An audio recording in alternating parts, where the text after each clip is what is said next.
This episode is brought to you by LifeLock. During tax season, your personal info travels to a lot of places. Between payroll, your tax consultant, and the IRS. If your W-2 gets exposed, that's just the ticket for identity thieves. That's why LifeLock monitors millions of data points every second. If your identity is stolen, they'll fix it guaranteed or your money back. Don't let identity thieves take you for a ride. Save up to 40% your first year. Visit LifeLock.com/podcast. Terms apply.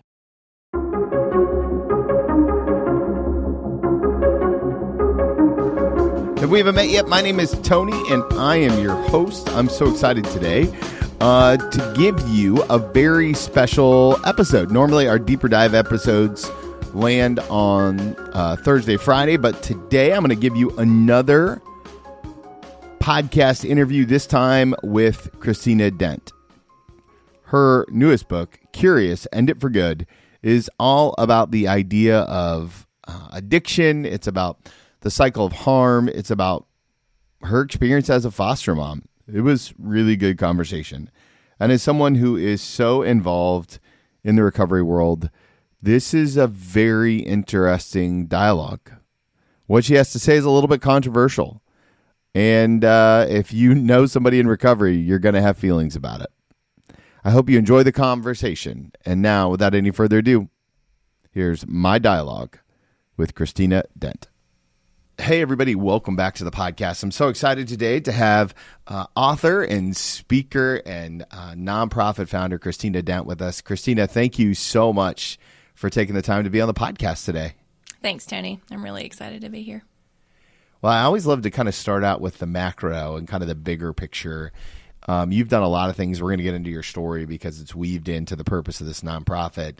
From being a foster mom to growing up as a conservative Christian to now running a nonprofit, what or how would you describe the calling that God has placed in your life? Such a good question.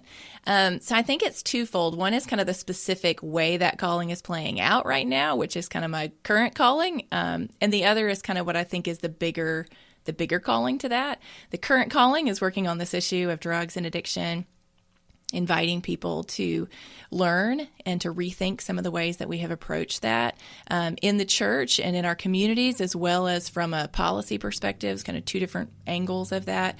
And then the bigger part of that is through working on such a difficult kind of polarizing issue, people feel very strongly about what we do with drugs and people who use them. I have really come to just develop this passion for respectful dialogue and for inviting people into a conversation to learn without everyone having to be on the same page when you begin.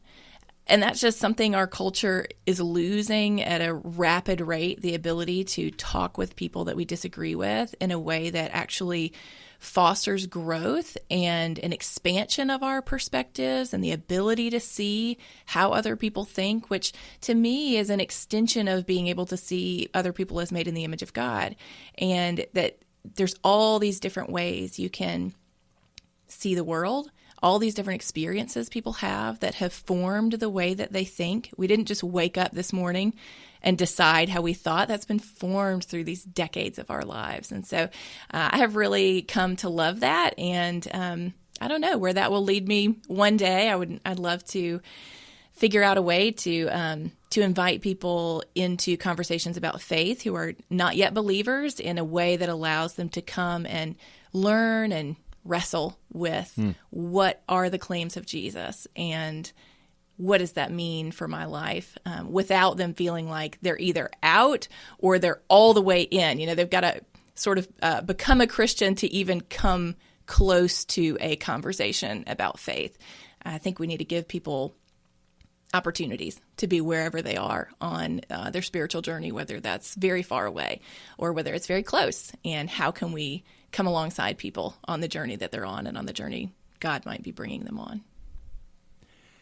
I think it's, I love this idea about respectful dialogue because I do think it is an art that we're losing. One of the things that I read in your material is you're a self-professed conservative Christian. I would tend to lean that way myself, or say Orthodox Christianity. I think Christians, like a lot of our tribe are the ones who are most difficult at being in respectful dialogues, right? Like it's oftentimes not something we're super open to. And I'm just curious, and it's probably an unfair question to even ask, but like, where do you think the breakdown of creating tension in dialogue and being okay with it, where do you think that's born out of? Because I do feel like it's sliding away from us in this crazy way. And there's a lot of leaders listening. Where does the breakdown, where's it start? So I think there's two things. One is, if you're going to have a respectful dialogue about someone, you have to be vulnerable. To allow someone's perspective to sort of take up space in the room, to be willing to listen to them, requires a level of vulnerability and openness. There's no way that you can be open without even the vulnerability of saying, I'm going to listen to you. I'm going to give you space. I'm going to give you brain space in my brain to hear what you have to say. And that's hard for all of us. Vulnerability is just hard no matter what it is. And that requires vulnerability. And I think it also is the challenge that we have grown up being taught, whether explicitly or implicitly, that the more passionate about something that you are, the more bold and confident and going to stand my ground, going to plant my flag. That's kind of the culture of advocacy that we have. You get excited about something and you learn about it and you're passionate about it. And it's kind of the more vocal and the more oppositional you are, the more deeply committed to your cause you are. I think that's really harmful to actually winning people to your cause, because people aren't, I think about it as if you were looking over a field and you saw people coming at you with spears and swords and, whatever else they have, what are you going to do? Are you going to say, well, I think we should open the gates and welcome them in. Let's sit down and have a conversation. No, you don't. You go get your own spears and swords out. You get your shields out. And you have a war happening. Right. People aren't converted in war. What we need to do is figure out how to build bridges for people so that wherever they are, maybe they're 10 miles away from us on whatever issue it is we're passionate about.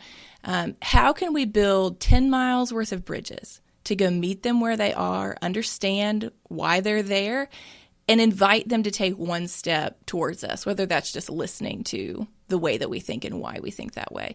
That's the way that people move towards something, is having bridges built to them, and then the respect of wherever they land on that journey. So we want people to sort of we want to give them like 5 minutes of information and then say, now, don't you agree with me? And the reality is that all of us have formed the way we think over years, and it's probably going to take a couple of years to shift our thinking, especially if it's on something that we feel strongly about. Even if there's evidence there for that, it's really, really hard to change our minds about anything. That is just part of the human condition. It's stressful to be in a sense of uncertainty, and we'll get into this with my story too. And just, I tell the story in 30 minutes, but this is a year and a half of wrestling for me over this experience that I'm having, what I'm learning, and what does this mean for the way that I think. I love the fact that you mentioned that you tell the story in 30 minutes, because it's on my list of notes to talk about. The TEDx talk is it's hit, I think over 25,000 views, close to it at this point. It's been seen by tons and tons of people. There are a lot of leaders who are trying to communicate what they're passionate about. And how did you prepare for that talk? Like, I would love to hear kind of the creative process. You're taking a year and a half worth of material with the most passionate thing in your life, the adoption of this foster child, Joanna's part of the story, all of it, and you're crunching it all into 30 minutes where you're trying to move people to maybe thinking about something a little different. What was the crafting of the message process like for you? Oh, that's a good question. So the first time that I ever gave the talk that became the TEDx talk was about 2 months prior to the TEDx conference. And I had no idea TEDx would even be on the horizon at that point. I had just been invited to come to a community group in Jackson, Mississippi, where I live. and give a talk on this thing that I was going around the state leading discussions about, that at that time were book discussions on this book that I had read. And I had never actually presented the way that I think about these issues now. But they said, hey, come, we're not going to read the book ahead of time. You just come do a presentation and tell us what you think and why. And I thought, oh no, I don't know how to do that. I'm just like leading a discussion on this other person's book, and let's talk about what he says. And so I went and I just kind of built this. I'm not a designer. I just built my own PowerPoint presentation, thinking through what makes sense to me about this. How would I put this into my own words about what I've learned and why I find it so compelling to shift towards this health-centered approach to drugs and addiction. And so I went to that, and it was a 45-minute presentation. Now, TEDx talks are, 12 to 18 minutes. So I went to that presentation. They invited me.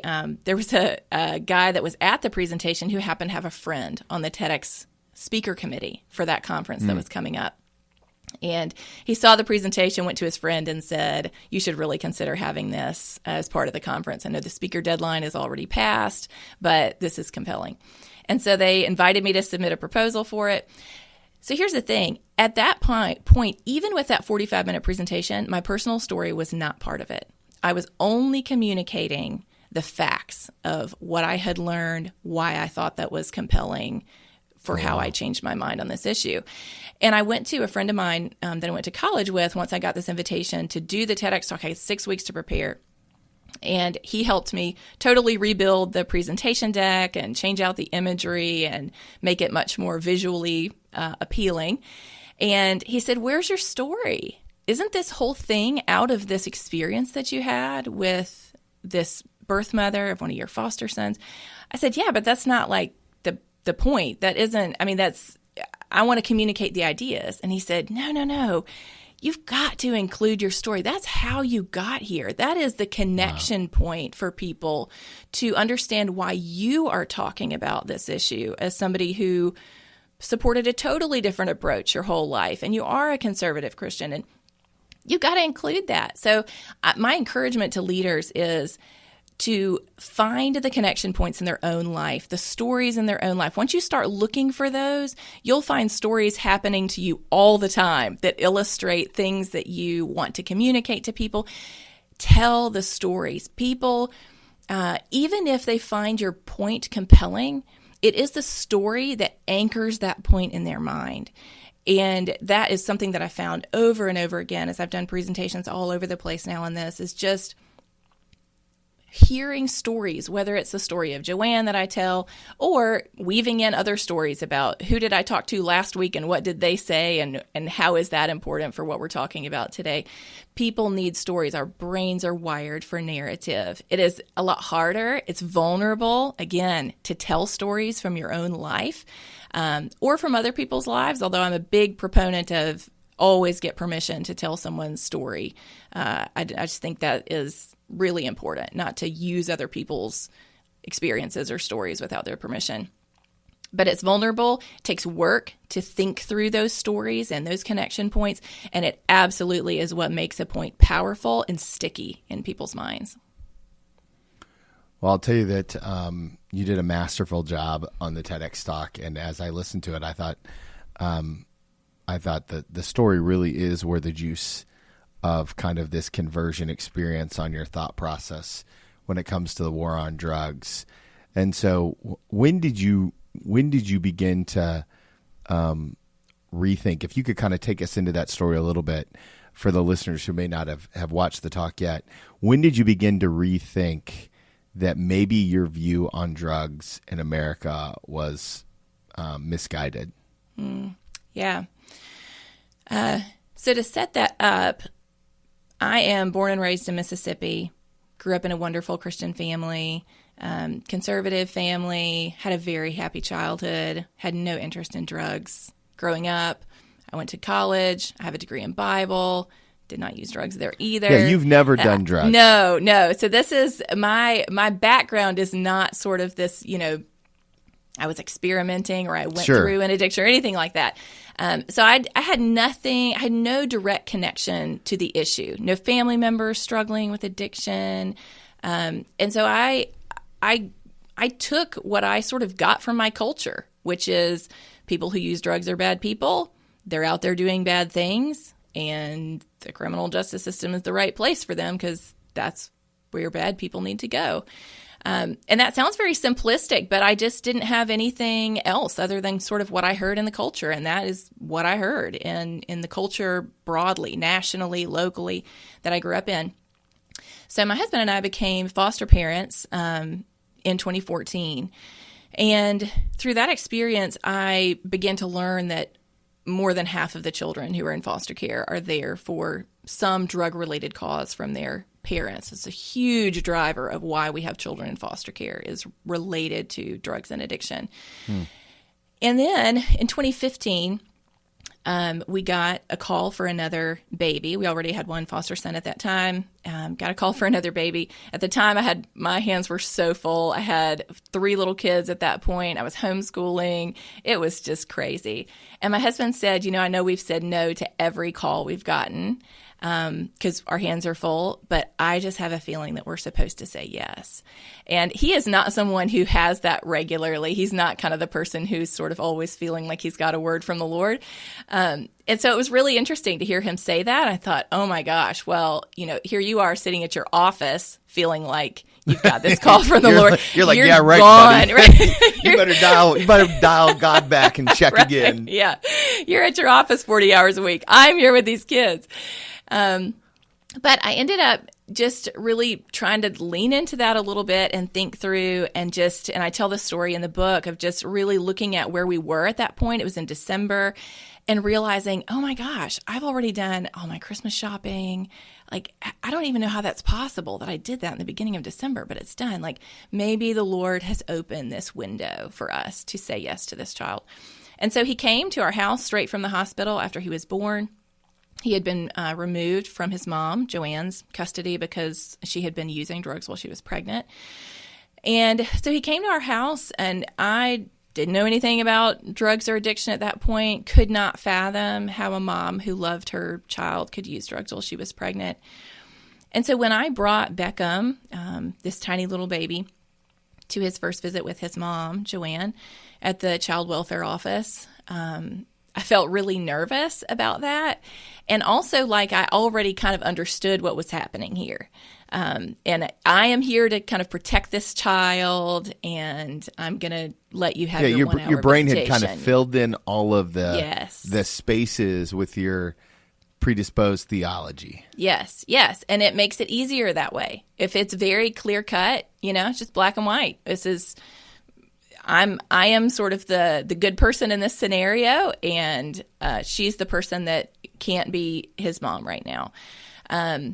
And so I met her, and we pulled into the child welfare office parking lot, and I popped Beckham's car seat out of my car, and I turned around, and here comes this woman sprinting across the parking lot towards me, and she's weeping, and she runs over, does not look at me, just comes over and starts talking to Beckham and kissing him, and I'm standing there very awkwardly holding this car seat wondering what on earth is happening, because this sort of kind of display of raw love and affection, would I be able to do that in front of a complete stranger, especially in a situation like this where my child's been removed from my custody because the government didn't think they were safe to be with me? I mean, it just was so vulnerable. And I felt very awkward and very suspicious. My immediate thought was not, I wonder if there's something I'm missing here. My immediate thought was, this must not be real, because right. it pushes on what I already believe about this situation. And so she had her 1 hour of visitation with Beckham. I came back to pick him up after 1 hour. And I'll just never forget walking into that tiny little visitation room and seeing her with Beckham up on her shoulders, just a little tiny 5-pound, 9-ounce baby. And she has her eyes closed, but she's not sleeping. He's sleeping on her shoulder, and she's just drinking him in. She's not on her phone. She's not, busy doing other things. She is just trying to absorb every last minute that she has with him in this 1 hour. And I took him back to our house, and she left for inpatient drug treatment. And I had agreed that she could call me once a day and get an update on him. And she would call me and ask me for any detail that I could tell her about him. And there's not a whole lot to tell about a newborn. They don't do a whole lot. But she wanted to know everything, when is he sleeping? When is he eating? Is he happy? And then she would say, can you put me on speakerphone? And I would put her on speakerphone, and she would sing to him over the phone. And that just tore apart something inside of me. This belief that I know what's happening here, and I can make it be what I think it is. Because the more that I got to know Joanne, the more I realized this is real. This is who she is. She is a mom who deeply loves her son. And she's struggling with this really complex health crisis. And what do I do with that? Because my narrative of people like her are bad people, and people like her sort of need to be in jail. I could see in this particular situation that jail certainly wouldn't fix her addiction. Drugs tend to be readily available in jails and prisons. And it would tear apart this vulnerable little family. She's a single mom. This is her only child. Like, what's going to happen to Beckham over these next years if she ends up in prison for 10 years rather than getting the help that she needs to address this issue? And so when I began to see that, and when I really internalized, this is a mom like me who loves her child just as much as I love my 3 sons, it shook a deep foundation in me of, wait a second, everything I think I believe about drugs and addiction is based on the idea that people who are using drugs are bad people. Yeah. And if they're struggling with addiction, they're kind of even worse people, and they're just out there doing bad things because of this identity sort of that they have as this bad person. And as that was torn apart, meeting Joanne, it made me want to understand what all I had not understood. Clearly, I'm missing some pieces to this puzzle. I've got some wrong pieces in this puzzle. And I was homeschooled kindergarten through high school. My mom was this kind of just epic learner, always trying to learn and grow. And so I grew up with that. I have that in my personality too. And I thought, we are here being foster parents because we want to help vulnerable children. And here is something that's affecting millions of vulnerable children every year, drugs and addiction. I've misunderstood something about it. If I am going to help this group of people that we are investing a lot into as foster parents, I need to understand this. I can't just go forward sort of closing my eyes to what I've seen. I need to dig deeper. And that took me on a learning journey over the next year and a half of trying to zoom way out, like you were talking about at the beginning, big picture. What is happening and why is there so much harm? And what are the drivers of that? Because if it's like weeds in your yard. If you just keep mowing over the weeds, they're just going to keep coming back up. You've got to get to the root of what's causing it. And that's what I wanted to know is, what is the root of all of this harm, from crime, from drugs, overdoses, families that are being destabilized and torn apart by it? And how can we fix those root causes of harm? So it's interesting, right? I love this story. It's incredible. I can feel like when you started this process, you were probably like a tidal wave trying to search out all the things about this, the root of the weeds. And you seem like a very passionate human, which I love. I'm that way as well. Here's my question. What's your husband thinking during this whole thing, right? All of a sudden you went from, I'm not sure I want this foster care child, to okay, so now we have the foster child. And now everything I think I know is being shifted. And, oh, by the way, now I'm on a crusade to change the way people think about the drug war. Yeah, he is a wonderful person. My college sweetheart. We've been married for 18 years. And you're right, I am kind of a passionate person. And I was leading lots of ministries at our church at that time. It was a tutoring ministry, then a foster care ministry, an adoption ministry. then a family preservation ministry trying to figure out how can we keep this from happening in the first place, that kids ever end up in a situation where they can't grow up with their birth families. And so I would be sitting, on my bed reading a book about this issue. And this particular book, it's called Chasing the Scream. It was the most helpful thing that I read on my journey, and it is what ended up starting the organization of End It for Good, the nonprofit, through a series of book discussions that I ended up leading on that book. But I would be sitting there reading that book, and I would say, babe, listen to this. You're not going to believe it. And I would read him a little part of it, and he was like, wow, that's really interesting. And then I'd be going on, the next night I'm reading him a little more. Babe, unbelievable. Listen to this. And finally, about halfway through the book, he said, when you're done with that book, I'm going to read it.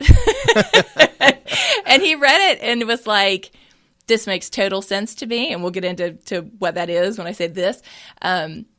And, hey, I'm ready. I've changed my mind. So I'm sort of the person who has to wrestle through all the details. Like, what does this mean for me as a mother? What does this mean for me as a Christian? What does this mean for me and kind of the way that I see the world through a conservative lens? And he's more of like, hey, I learned, I grew, I changed my mind. I am ready to move forward. And, let me know when there's an action to take. And I much more am the person who wants to sort of spread whatever it is that I learn. I think, gosh, if we're supposed to be out in the world bringing hope and bringing the restoration of all of this brokenness, I want to share anything that I have learned that I think could be part of that. And I think what I learned on this learning journey is part of that. So how many times do you think you've shared that story of Joanna and Beckham? Good Ballpark question. It. Yeah, so we've done probably over 100 interviews, presentations. Sure. Yeah. Probably 1,000 times? Yeah, it's been a lot. It's been a lot. So here's my question, and I was thinking about this as you were telling the story, and you do so very well, but how's Joanna doing with all this kind of, I don't want to say, attention, right? Like, so I myself have 10 years sober. I'm in recovery ministry, and I know the shame that can come with this sort of thing. How's that tension managed between you two? And like, the story is very important to share, and I know she wants to support the mission. But how also does that, how's it work or working? Yeah, that is a great question. And it kind of goes back to my point earlier of being very careful with people's stories. For me, being the one sharing it, I'm sharing it from my perspective. Yeah. And in that story, even though in my mind she is the hero of that story, that's probably not what people are going to think maybe when they hear that, because they're hearing my voice talk about kind of my perspective on that. Sure. And there's an inherent power imbalance in a foster parent situation. You've got somebody who the government thinks is a better parent than this other parent, at least for this particular season of their life. That's just a very difficult kind of relationship to navigate. And Joanne has been, from the beginning, I asked her, hey, can I tell our story in this TEDx talk? She said, yes, absolutely. I want people to hear that there is hope after addiction, that there is, just to hear what God has done through bringing the two of us together. And have asked her many times since then, are you still okay with this? Are you still okay with this? And we're actually, we've got a conference coming up next month. And she's going to come to the conference and tell her side of the story. She's one of our speakers. And then Beckham is coming with her. The conference happens to fall on his 8th birthday. Oh, wow. And he is a little drummer extraordinaire. And so we've got a blues band that's going to be there afterwards. He's going to play with them. And it's just a celebration of them alongside other speakers that are coming in for that conference. But I'm so excited to give her that chance to just talk about it from her perspective.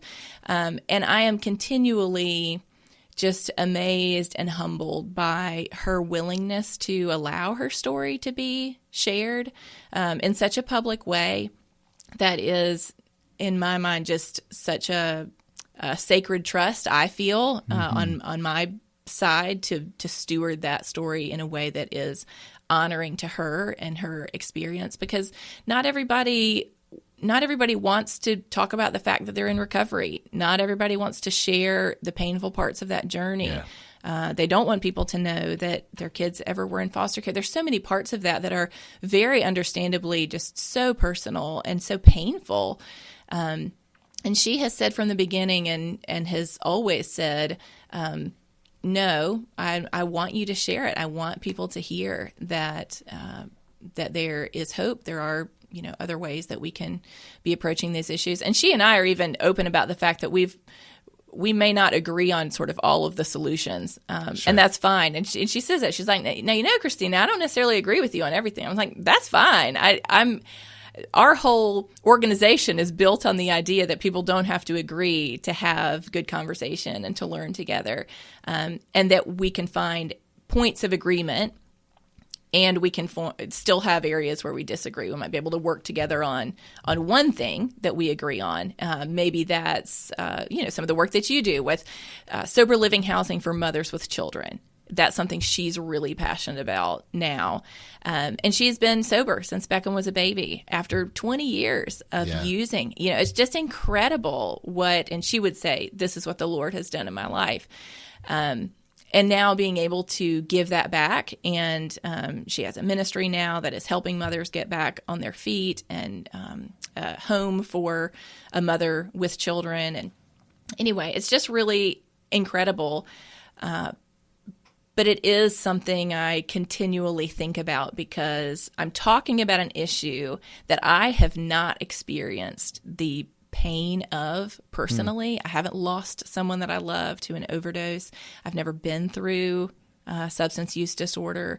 I've never had my kids in foster care. There's so many of the painful parts of that I'm talking about. And I recognize that I'm not, I can tell and use the story and the life that God has led me on, and also recognize that there are many other people who have experienced this in a very different way. And it's so important to hear their voices and to hear, to provide that space for people to share in their own words.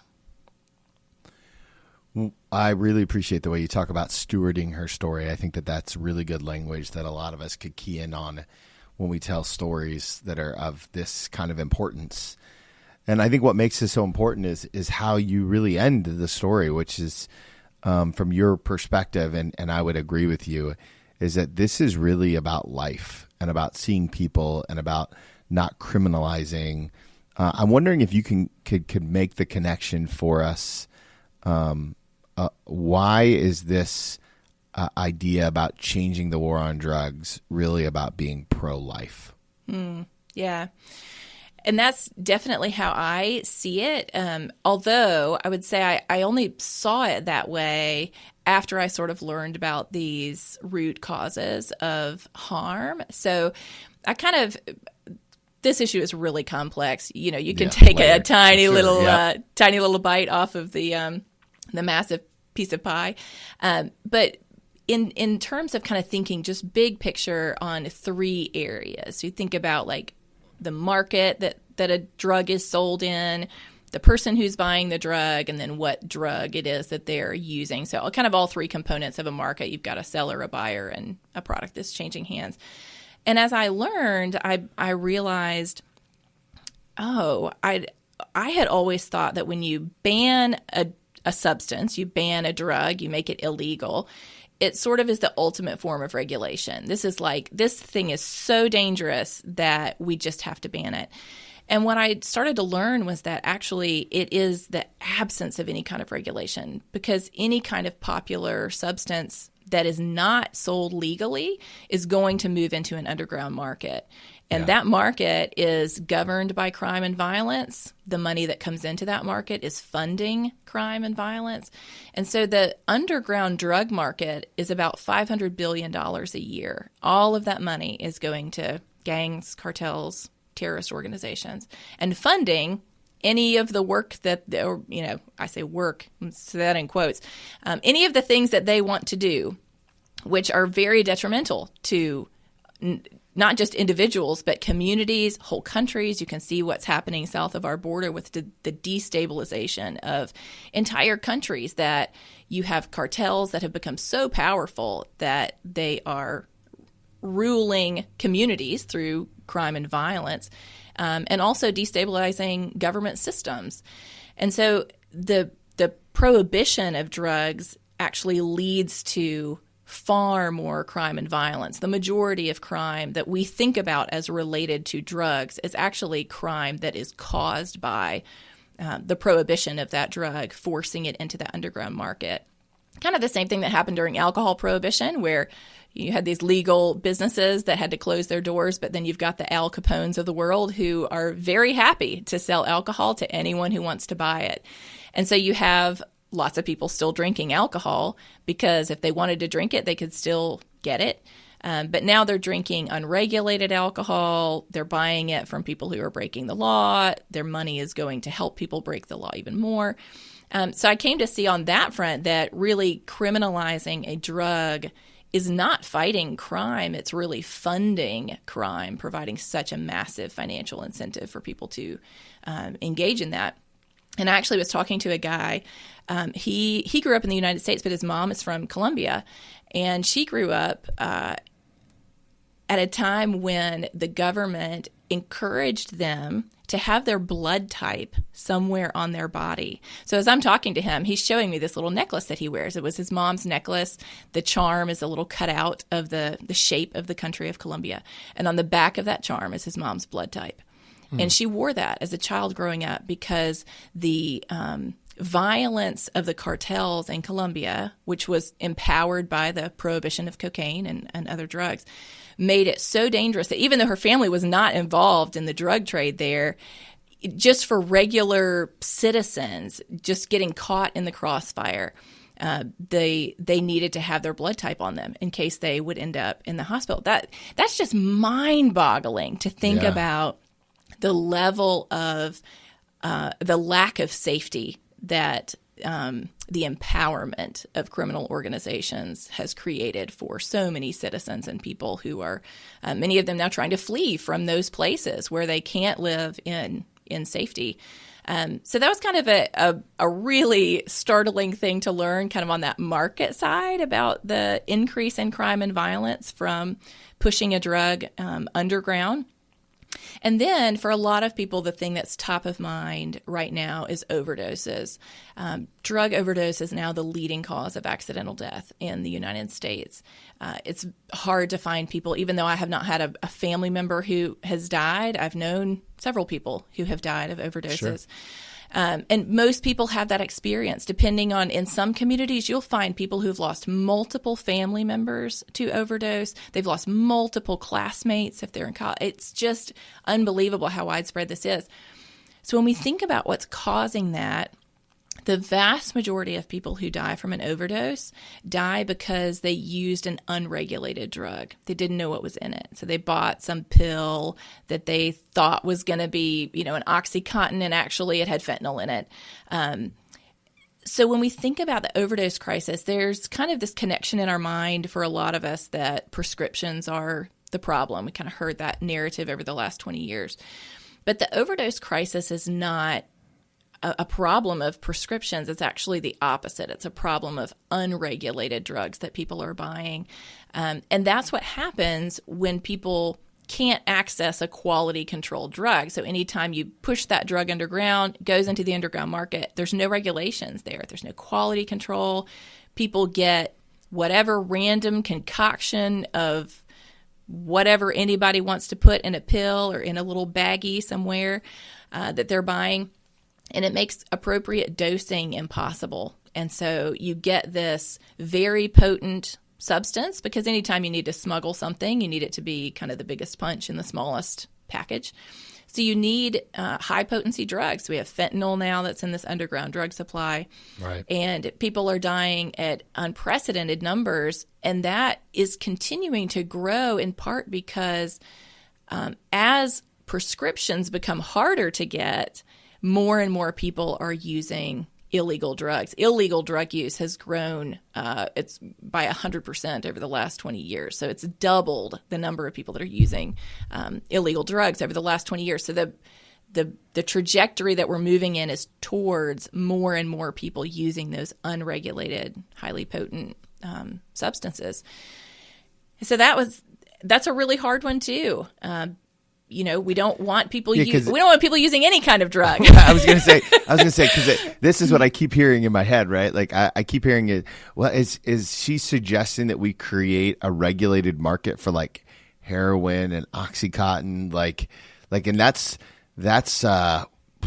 hard. That's hard for me to wrap around my brain, especially because I know so many addicts who would describe their problem not so much as they just have a stopping problem, right? Like I always say I never had a drinking problem. I was actually a really good drinker, but I had a stopping problem that I could never just stop with 4 or 8 or 16, right? Like I was a binge drinker. And so I went really hard, and then I took a couple days off and I could hide it. And I was in ministry when all that was happening.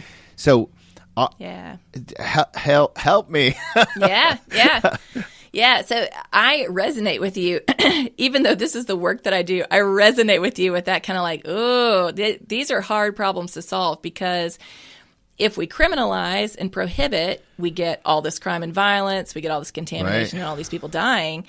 If we bring some of these drugs back into a legally regulated market, there's other harms that happen there. Are people going, there's some level of... there's a heck of a market for Suboxone in Dayton. Yeah. So which is a regulated drug that is now being manipulated to help keep people on that level buzz, right? So I think one of the keys on this issue is that there is no perfect solution. Yeah. And I think we've been looking for that perfect solution. The idea of prohibiting a drug is the idea of a perfect solution, that if we just ban it, it will sort of go away and we don't have to deal with it anymore. And what we've seen is, there's one of the stories that I tell in my book that's just coming out called Curious, is of a mom who realizes her son is even using heroin. She didn't even know he was using drugs until a neighbor calls her and says, I just saw your son on the side of the road being arrested at this, the gas station down the street. And she goes, and he's injecting heroin. Like, how did this happen? She didn't even know that he was using any drugs. He was just a teenager, in early high school. And so for her, she said, this moment of, as she begins to listen to him and learn about this part of his life that she didn't realize was happening, she realizes he can go out of the house and get heroin easily in this small town in Mississippi that they live in. And it just is, her mind just starts kind of exploding, realizing just because I don't see it doesn't mean it's not here. It is here. I don't see it because I don't want to see it. But if I wanted to see it, if I wanted to go get heroin, it's kind of there for anybody, teenagers, adults. It's another one of those problems of not having some sort of legally regulated market, is that there's no age restrictions on purchasing. And so you've got 15-year-olds, they can go buy from the guy down the street just like, the 35-year-olds can. And they're going to be getting something contaminated. Unlike alcohol, where you have kids drinking underage, they're at least getting a regulated product. They know that it doesn't have, methanol in it or something like that that's going to, make them go blind. Things that we had during alcohol prohibition in the 20s. So for me, I still feel this tension. And we do invite people to think about what could it look like to move some drugs back into legal markets, not as a way to eliminate harm, because that's not possible, but as a way to reduce some of these core issues of harm around the explosion of crime, so many people dying from overdose. And then recognizing, too, that we have done this successfully with other drugs. Alcohol is an example of that. We have lots of harm from alcohol. People get addicted to it. It can just destroy your life. And yet we have taken measures to try to reduce that harm. We still have a lot of harm from it, but we don't have the extra harms that we had during Prohibition. And then with smoking, kind of a similar thing. We have significantly decreased the number of people who smoke cigarettes, not by criminalizing them, but by educating people honestly about the health problems that can come from that, and then making it less socially acceptable to be smoking. And I let me just say, I'm not trying to, for anybody who's listening that's smoking, but it is universally recognized it is not good for your health to smoke combustible cigarettes. And so facts. That's just facts. That is just a fact. So, but we have really decreased the number of people who are smoking cigarettes by educating people and by making some positive incentives, like your insurance premium is going to be less if you don't smoke, and some negative incentives. You can't smoke in all these different places, and so if you're smoking, there's going to be some rub there for you. You can't just pull out a cigarette anytime you want to.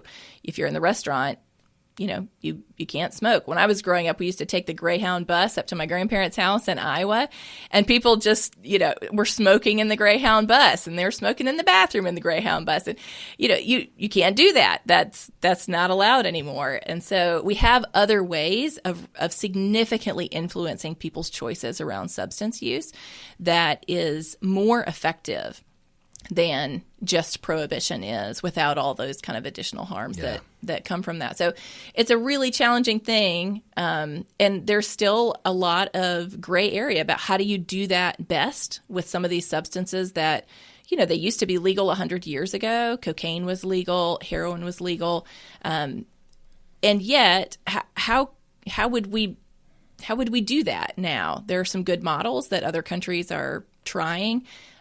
Certainly not going to be a painless process, but I think thinking through how we can thinking through how to reduce harm rather than just how do we try to just sort of clamp down on the problem and look away from all of the unintended consequences that happen because of that.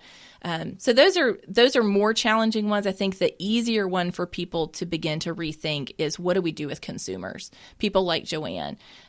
Right now we've got, couple 100,000 people a year who are being arrested just for possessing a drug. They're not assaulting. We've got to figure out an answer for that, because that's not clearly for me. That's low hanging fruit. We could do something about that pretty quick. Yeah, and so that for me is where I find that kind of commonality of some of these bigger questions of what do we do with drugs, their markets, the contamination problems. Those are really tough, and it's going to take us some time to figure out what to do with that. But the research clearly shows us now that people who are struggling with addiction, it is not because they're bad people. It's because they are dealing with a lot of internal pain, whether that's from childhood trauma, whether that's from isolation, loneliness, mental health issues, all these different causes. But increasing the trauma and pain in their life through the criminal justice system is not a path to healing. They need healing from trauma and pain and suffering, not more of it.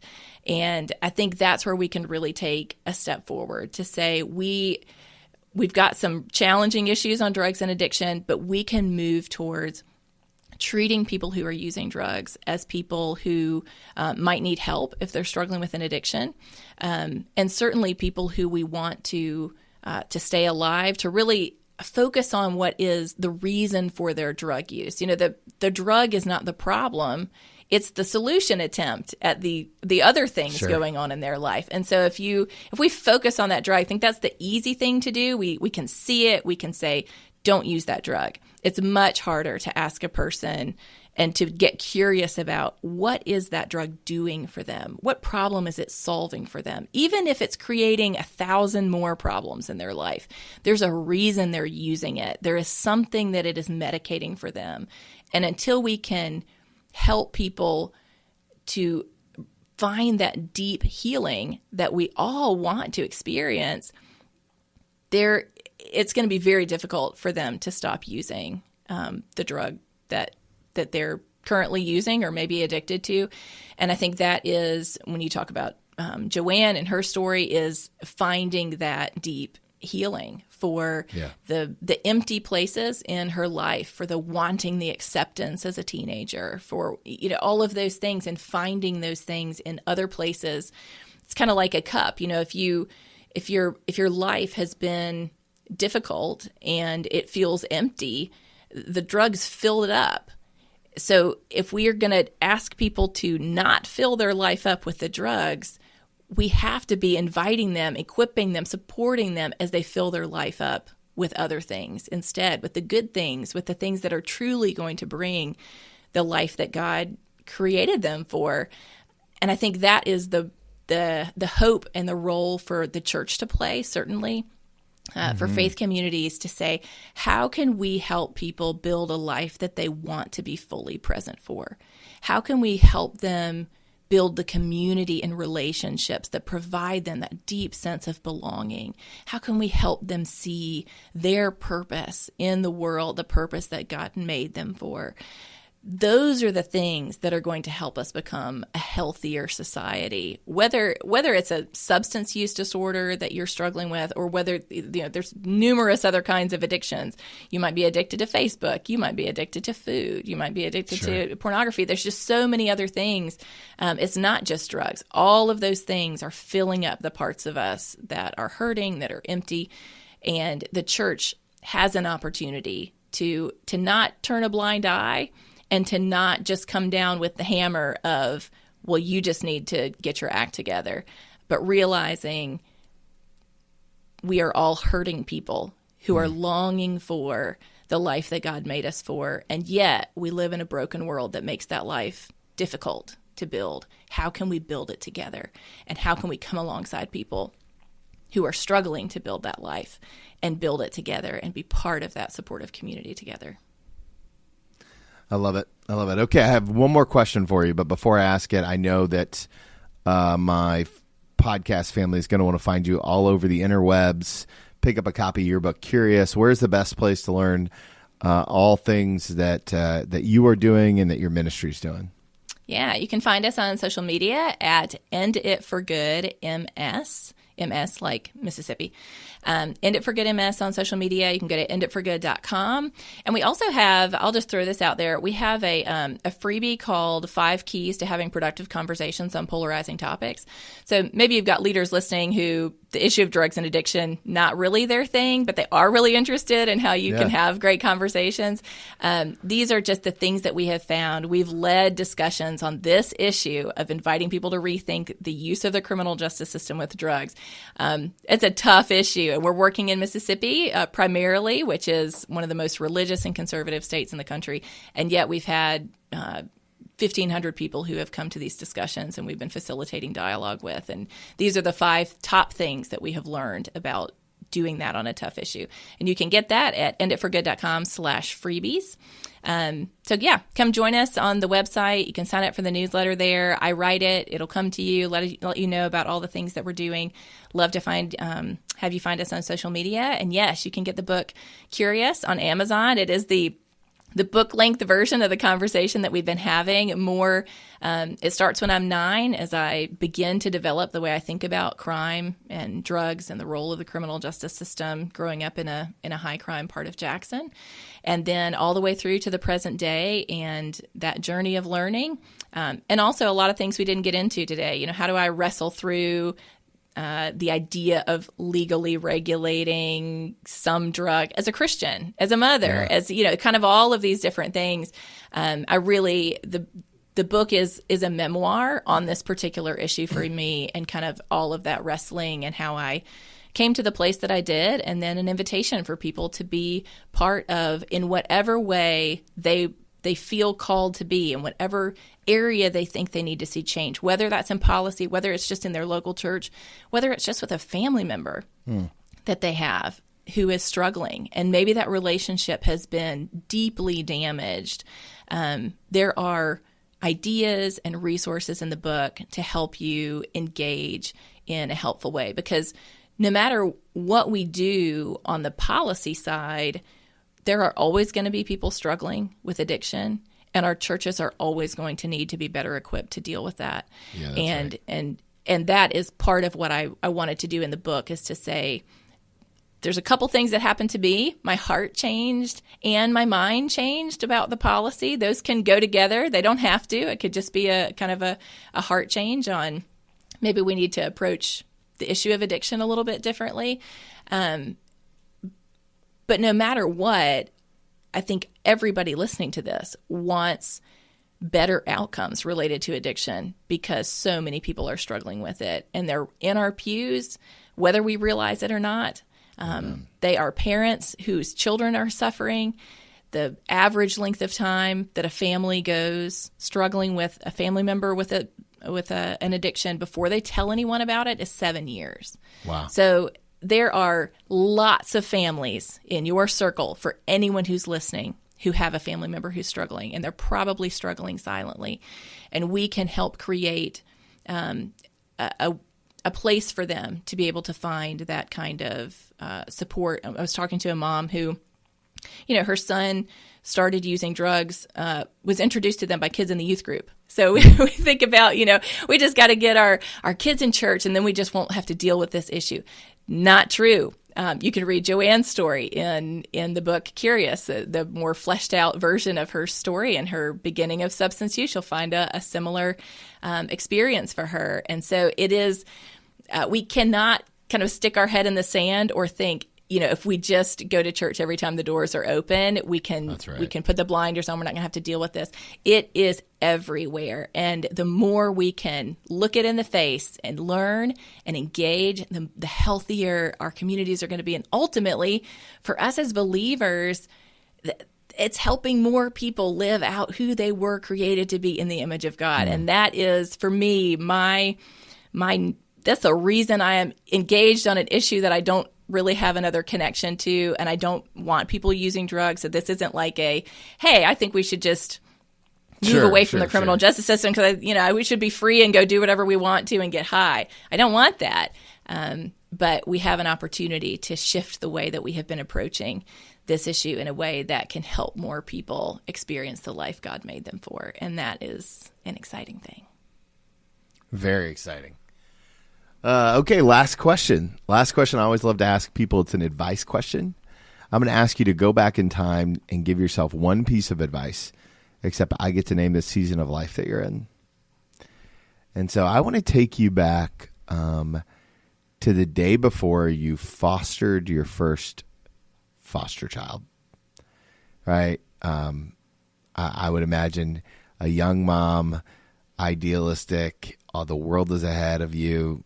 You don't really know what's going to come. You certainly don't know anything about Beckham and Joanne and all of this that will eventually change your trajectory. But if you could go back in time, sit knee to knee with that younger version of yourself, hold her hands and look her in the eye, what's the one thing you're going to tell her? You do not know everything. And I think I thought I did. And, there's a sense of being a learner where you learn and learn. And if you're not really careful, it becomes a sense of, I know. I'm the learner. Most people are out there just sort of going through life. I'm the one who has kind of figured out how the world works. And I certainly had a sense of certainty over this is how the world works. I understand how people are. And I have the solutions. That's why I'm a foster mom, because I'm going to come in and help save this day. And I am so thankful that the Lord brought Joanne into my life. It changed me profoundly, not just on this issue, but it deeply humbled me by exposing I'm not as empathetic as I thought I was. I'm empathetic in some instances, and yet I could turn that empathy off at the flip of a switch. For people, I can be empathetic to people who I think deserve it, deeply empathetic. And I can also be deeply judgmental for people who I don't think deserve it.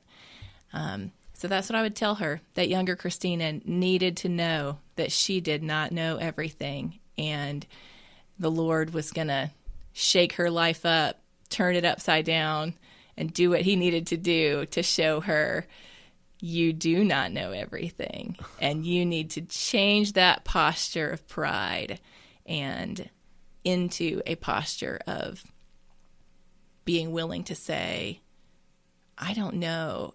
Tell me your story. Tell me your experiences. How do you think? Because I probably have a lot to learn from that.